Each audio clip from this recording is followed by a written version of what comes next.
it's me, Pluto, and today I want to tell you about some collective nouns. A collective noun is just a collection of things together. So some of those noun collections for the two-leggeds could be a crowd of people, or a board of directors, or a caravan of gypsies. But also there are special collective nouns for groups of animals too. It's totally true. And since Mom's job is an animal picture taker, I thought it could be nice to do a class on her favorite subjects, the African animal groups. So when the animals gathered together for socially distanced drinks at the water hole, you could use these kinds of collective nouns to describe them. First is one you probably know, a pride of lions. Or a herd of elephants is also pretty well known, but they could also be called a memory of elephants, which is really funner and totally true because those elephants, they're good rememberers. And did you know a bunch of hyena, that's called a clan of hyena. And they aren't even from the Scottish lands, those clans. And because of all the stripes on the zebras, those can bamboozle your eyeballs. So you call those a dazzle of zebras. Okay, so monkeys, you could call them a troop, or why not a barrel of monkeys? but if they're one of the great apes, then you call them a shrewdness.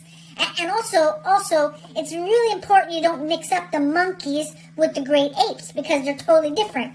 There's only 5 great apes: the gorilla, the orangutan, the chimpanzee, the bonobo, and you people called humans. And it's still a big debate which of the great apes is the smartest. Okay, so if you have a bunch of hippos, it's called a float. Get it?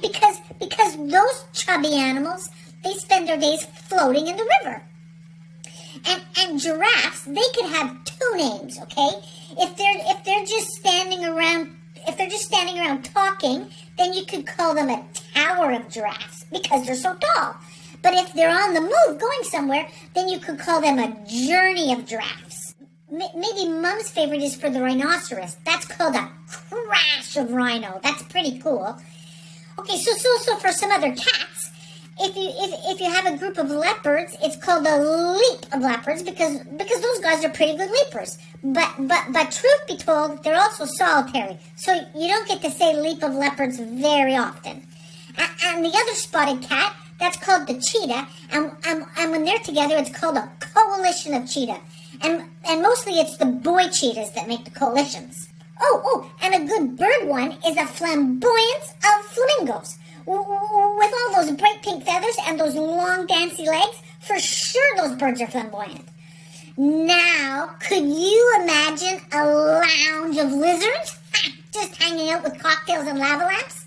Okay, maybe you could only imagine that if you were in the G&T time zone. So those are some of the collective nouns in Mom's wild African animal world.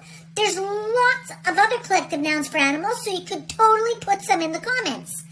So have a really great day, everyone. And for our Plutoverse friends in the Americalands, please enjoy your Thanksgiving holiday week.